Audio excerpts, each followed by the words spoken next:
Hello, my friends. Gonna give you a little taste of what you're gonna see tomorrow. The last at page noon. of Join me. of Revelation, which is there's no numbers on this book of how many pages this is, but it's a lot of pages. There's an index right here as well. And we get to this side, which is kind of cool. Index of the Holy Bible, or account of most remarkable passages in the books of the Old and New Testament, pointing to the time wherein they happened, and the places of the Scripture where they are recorded. So all these things are in here. You got Enoch, and it's interesting. They don't talk about Enoch's like they take his book out of Enoch in the 305th year of his age, taken up to God. That's on page 23 and 24. That's pretty cool stuff. But as you guys know, this is where I also stumbled upon some other really cool things. Let's just see if I can get into at least these little side pages here so you can see.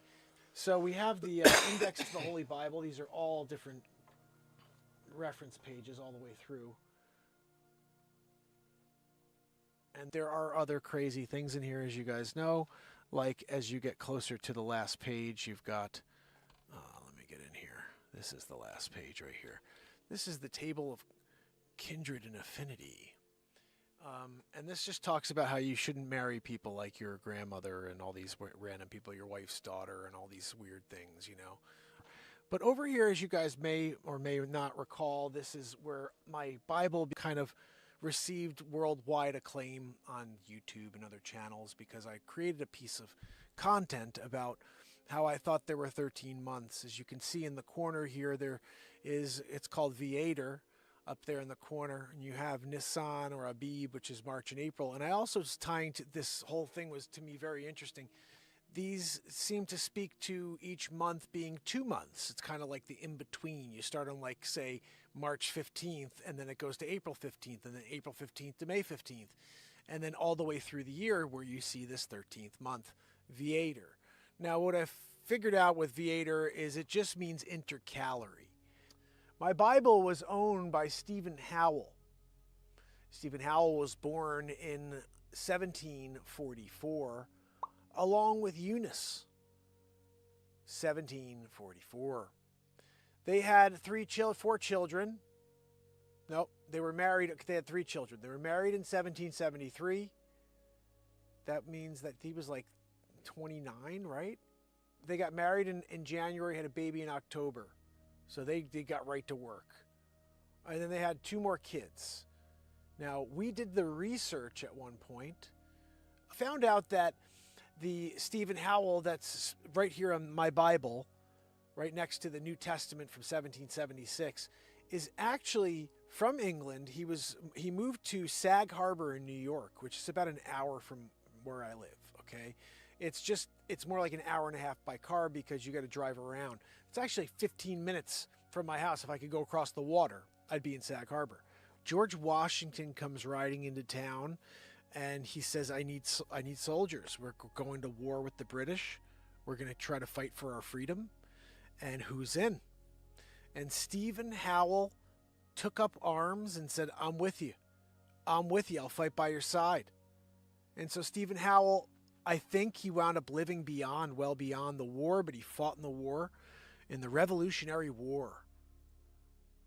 And he came back, and he is buried in Sag Harbor, New York. His gravestone is there. I thought about taking this Bible and driving out that hour and a half one of these days and shooting the whole thing and making a piece of content out of it, but bringing the Bible back to its original owner, Stephen Howell, in Sag Harbor. It's been probably 250 years since he's seen it. What could happen? Maybe something interesting would take place, but more just to say a prayer and thank him for his service, because we are here today because of that bravery that he was willing to find within himself. So pretty cool to have a Bible here with handwriting from 1784, from the 1780s, and it's here in my house here in 2025, and I love being able to share that with you. And whether or not you guys have an interest in the Bible, this is a piece of history right here. the words in it, but also this is somebody's heart and soul and family, their family lineage is right here in this Bible. Guys, come back tomorrow when we watch this at noon. See the whole piece. Ah, Sage, good to see you, my friend. Got Wolf in the house. Callie is here with me. Virginia, Trish Killian, Bubba News. It is so good to see you all. So that's going to be premiering tomorrow. I gave you the link up here. If you guys stick around to the end of the show, it will bring you right to the feed so you can hit the bell and be here tomorrow at noon. That's 12 EST, guys, Eastern Standard Time. And it's just another little close-up look at the 1775 Bible. We read the last 2 pages of Revelation, and then that little piece you saw there, which I think is actually probably the better part. The fact that I found Stephen Howell's grave site. Pretty amazing stuff. And actually, I was going to show you guys that because yesterday I just happened to try to look a little more and try to find photos, just to have something to share with you guys in that video. And I couldn't believe I actually found the original piece that I remember I'd seen this years ago, and I just couldn't find where this was, where this guy Stephen Howell's grave was somewhere in Sag Harbor. And then I found it, and I was able to download all the pictures. I'm going to see if I could find the actual website page again. Of course, now I'll try to look for it, and I won't be able to find it, right? Let's see. I'm going to go back and check my history for it, because I think this one is something special. He, apparently, I got it wrong. He was born there in Sag Harbor. He lived there, and then he eventually found it. Okay, here we go. Let me see if I could show you the page. Let me go, how do I go over here and see? I'm going to try to give you... All right, there we go. Let me put this up here. Sometimes just going to move things around a little. So, all right, there we go. Stephen Howell, this is... I'm just going to maybe put this in the corner here. Oops. Let's just do this. I'm going to put this over here. Okay. So this is on Find a Grave, which is interesting. I wasn't really looking. I was trying to find anything I could on Stephen Howell. But let me just show you what I did find, because it's quite interesting. There is Brooklyn Daily Eagle, John Howell. Nah, they're putting out randoms. But this is his grave in Sag Harbor. He's got a, look at that. He's got a totem. Stephen Howell, this is actually, I found this is what we read on the page. But look at this. This is amazing. That's from 300 years ago, 250 years ago. Look how clean that is. This dude must have been like super rich, right? I mean, to have that type of gravestone. Everybody else got that little freaking small stone out there. It's like they took a rock. They're like, yeah, just put it over there and just grab a little chisel. This guy over here, the General Washington, right there in the middle. So here we go. Is this him? Gilbert Howell's remains interred at Oakland. Oh, this is his family member for sure. Can't really read it. It's too small. But, oh, here we go. Here we go. Here we go. I think it just says his name there, the Howells, 17 of the Howell family. Dude, there were 17 kids. Jeez. John Howell. That was probably one of his kids. So anyway, this is interesting. There was another piece I found on him. Let me see if I can find it again. Where was it? All right. I think the other piece I saw on him is what I copied. I actually sent a picture of it, I think by email. Let me see.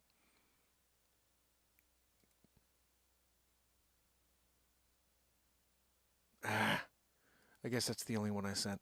But the point is, we found some interesting stuff on Stephen Howell. He was born, went to fight next to or with George Washington, Revolutionary War, back to Sag Harbor, became a ship captain, died at 83 years old, had 3 kids. Those 3 kids, one of them passed away 2 years after him. I found that. We're losing frames. That's fantastic. Let me just see if I could quickly fix that somehow.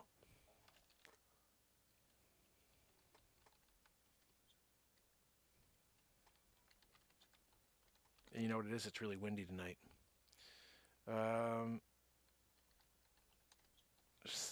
Born 1744. There we go. This is where we found it right here. Okay. So this is a little bit more on him. Let's see. Alrighty. Sag Harbor's Revolutionary War Patriots, guys. There we go. Captain Stephen Howell, 1744 and 1828. Eunice Howell. No dates available. I'll tell you the dates. 1744 to 1799. She passed away in 1799. I saw that somewhere. Anyway, this is a little information here. I'm surprised they didn't get that. They didn't know all the, when his wife died. It's quite well documented.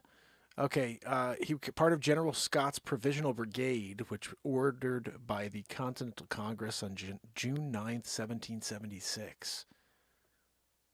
That's just crazy, man. My Bible's from 1775, 1776. And then just to see this, like 1776, dude went to war. Probably had the Bible at, his wife's at home. Here we go. Silas. This is the kids right here. Did he have 2 sets of kids? Silas, David, Lewis, Susanna, and Stephen. Wait, that's weird. Oh, look at this. Poor, passed away.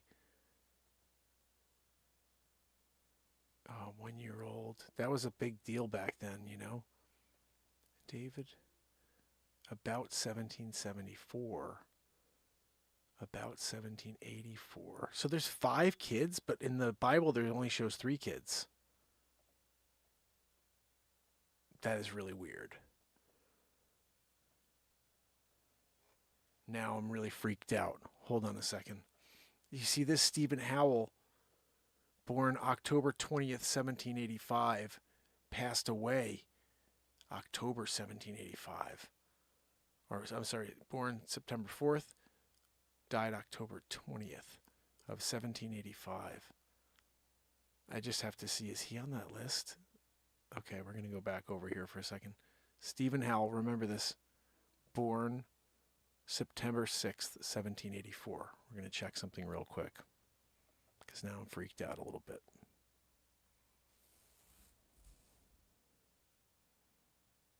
Where is it? There we go. All right, I just want to see. We're going to move forward here and figure this out. All right. Page 1740. Okay. Stephen. Guys. September 6th, 1784. September 6th, 1784. He passed away that same year. Oh my goodness. What's going on with my screen right now? What the freaking heck? Oh, that's because we had it frozen over there. Guys.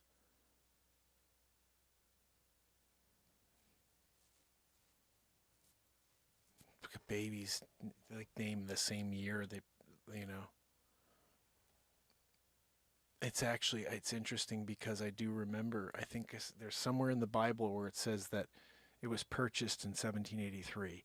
So it's from 1775, 1776. They bought it in 1783 from a shop, from somebody, I don't know. I almost want to grab it and see. But it's crazy because we have that, someone wrote, probably the father, Stephen, wrote all of the family's names in there. And his child, who he wrote the name in there, because he wouldn't have written the name in there if the baby had passed already. So it was a new baby when he wrote that name in there. It was like, so sad to hear that. And then it looked like there was 2 more kids later on. Maybe that Bible, he got rid of the Bible at some point. Maybe after he lost his kid. Who knows what happened? Like, there's a lot of weird stuff here. Because 2 of the other kids... No, I mean, I'm pretty sure that something happened here. I don't know what natural means. Susanna and David. I don't see them on the list, Susanna and David. Oh, maybe that meant like miscarriage. Let's see. Susanna and David. Let's just see if we saw here.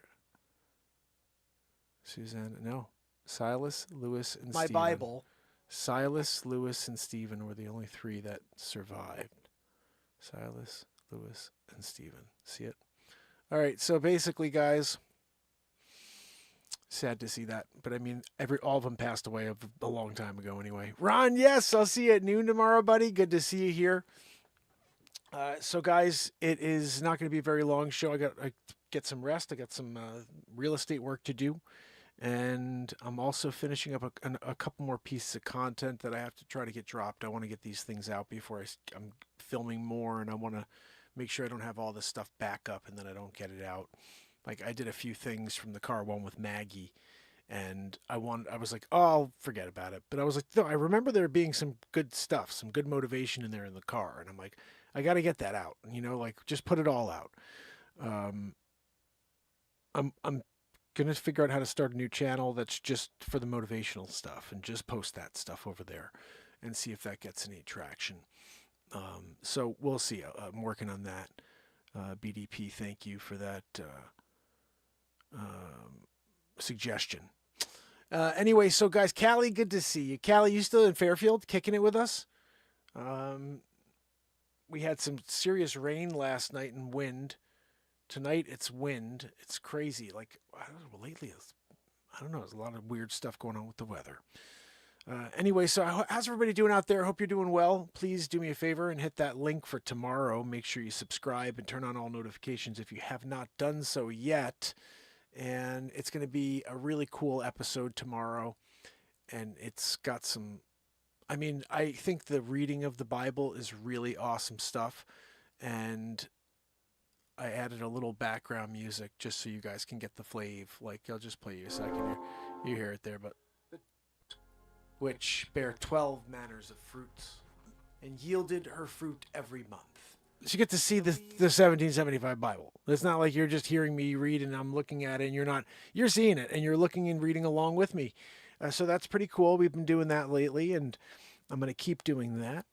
And if you guys have any passages you'd like me to read in Old English from the 1775, make sure you go to that link that I just gave you.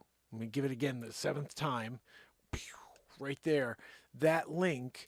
Leave a comment. Hey, read Psalms 36:24. It's the best one. You guys know that. Whatever. You tell me, because I don't have a grasp of what the parts of the Bible are that I really should dig into on that. I was extremely close. I read most of the New Testament when I was in high school. When I got this, and this is from, I've told the story before, but the priest that blessed this cross, and when I was 16 years old, is now my fourth cousin. He's my wife's second cousin.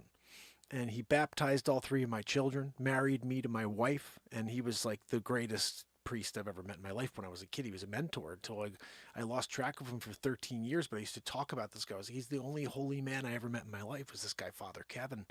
And it wasn't until the first date with my wife that we were talking about mentors, and I brought up this priest that had changed my entire thinking on life, and he was so cool, and his name was Father Kevin. And she goes, not Kevin Royal. And I'm like, what? How do you know Kevin Royal? She goes, that's my cousin. And I'm like, whoa. I hadn't seen him in so long. I was just like so excited that now I could figure out how to get back in touch with him. Went to see him, his mass a few times, and I think it was day 90 or something of what I was calling Mark Pires Real Talk at the beginning of this entirety, that this never-ending show. And I'm watching him speak, and he's speaking to everybody, and he's getting this point out. It was right over Easter, and I remember tapping my wife, and I was like, I know why I loved Father Kevin. He's now Monsignor Kevin. I said, I know why I love Monsignor Kevin. And she's like, why? And I said, because he's real talk. He was so real. It was just the moment. He was authentic, and he was truly passionate about his belief and his faith. And that to me is like what I've been looking for my entire life in a priest, is somebody who truly believes and lives it and can explain that love and blind faith, you know. And he would do that just with his passion. And that drew me in when I was a kid. And when I'm watching him again as a 30-plus-year-old kid, a young man, adult with 3 kids as they're growing, because they were little kids at the time when, they're babies, and he baptized all of them. And then we're watching them at Mass. And that was when they were it was 6 years ago. And anyway, just really amazing to connect and to see that there are so many ways to find your way back to a connection to God. Like, you just have to always realize that there's no way you'd run into Father Kevin again. I mean, he's one guy you looked up to, and then you marry someone that is related to him. He was actually the ring bearer at my in-laws' wedding. Like, that's crazy stuff, And it's just a beautiful thing when you find a connection like that, and it brings you back when you start to lose faith for whatever reason. And it's important to think about those things from time to time, because we all go through those battles. It's a roller coaster. This entire life is of emotion. And that's, I think, the one thing we all share is that this is a roller coaster of emotion. You can't change a lot of the things that are going on around you, but the one thing you could try to do is keep yourself above level, keep yourself away from the negative thoughts, and drive yourself towards positive outcome.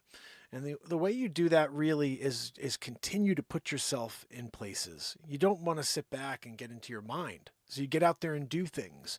You go out into the middle of a street and you go live and you start talking to the camera. Because you know what?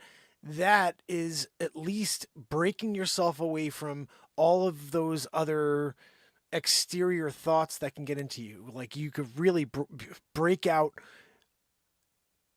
I don't know. It's hard to say, but for me, I feel like the more time I spend being free and being in the moment, the more I'm able to control my happiness. I'm not sidetracked by yesterday or tomorrow. I'm here, and that's a beautiful thing. So I hope you guys will do the same thing. And this is telling me to activate chat. I don't know what the heck I did here. What the hey,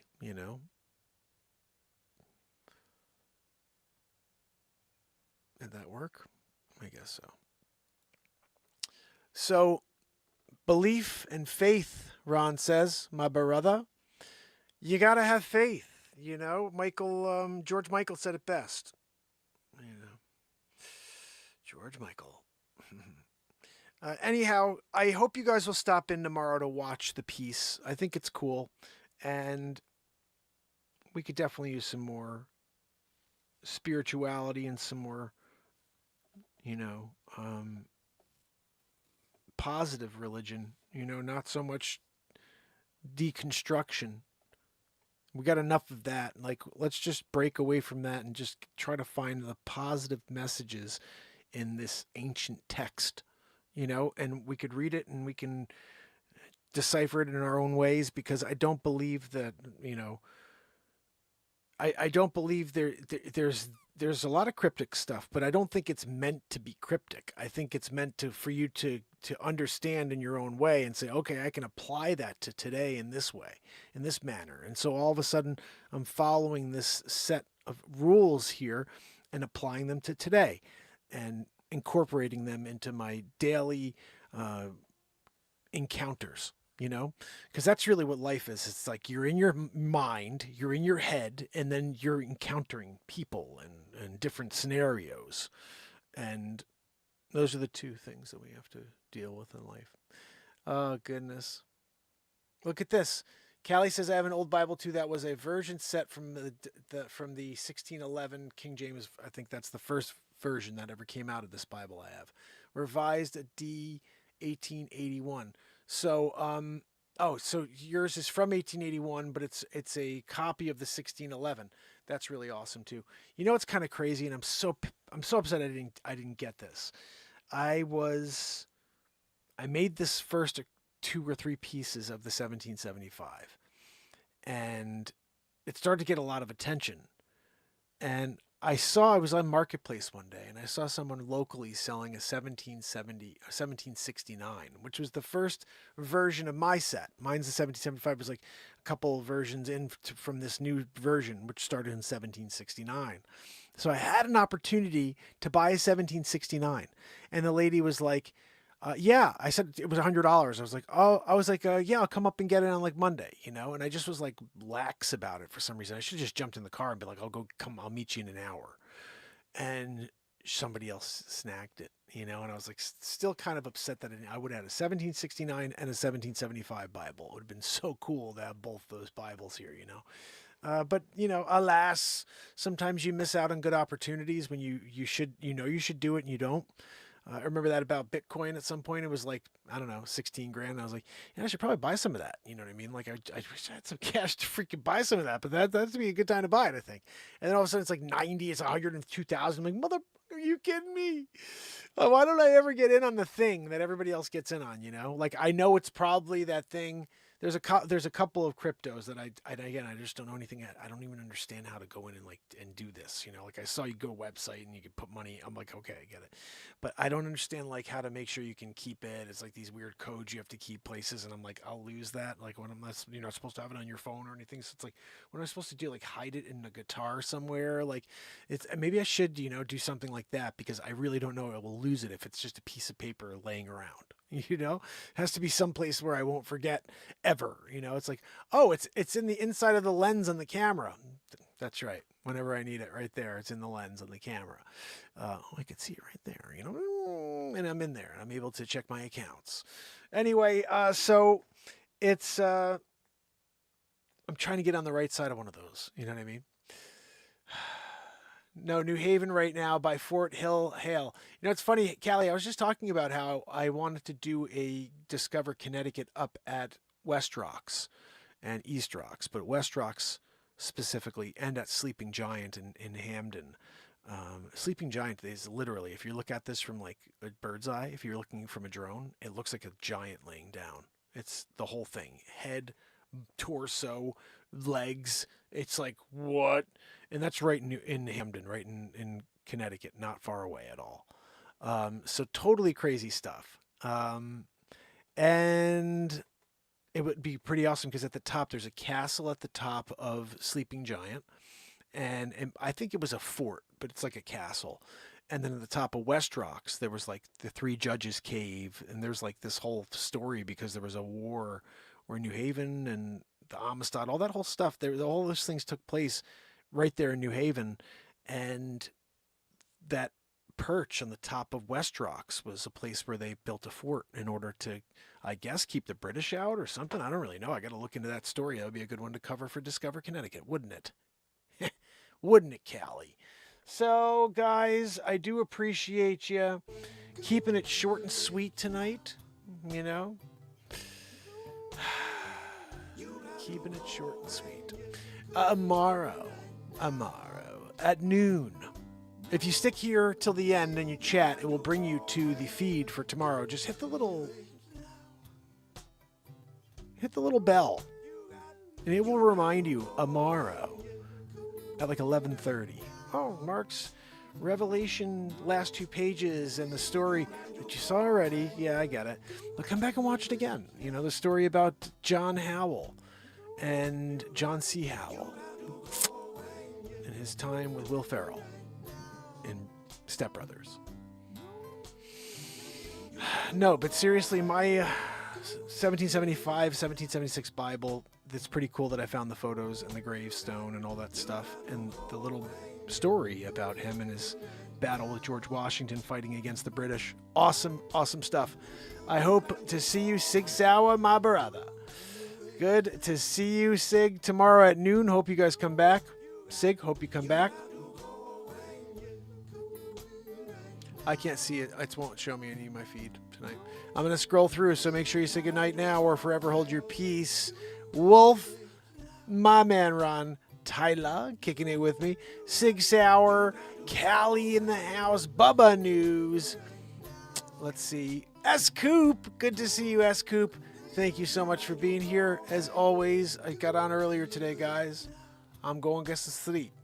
Virginia, good to see you, Virginia. And Trish Killiald. Oh, goodness. You know, I don't know if you're out there. Nick is in the house. I see you. I can't go into my feed and see anybody, unfortunately, because it's not working. Thanks, YouTube. Another awesome thing that you did today. But we do our best. Anyway, hope to see you tomorrow. Hope to see you tomorrow. Joanne, can you keep the wheeze down, please? Everybody's trying to enjoy the show. Mother, are you kidding me, Joanne?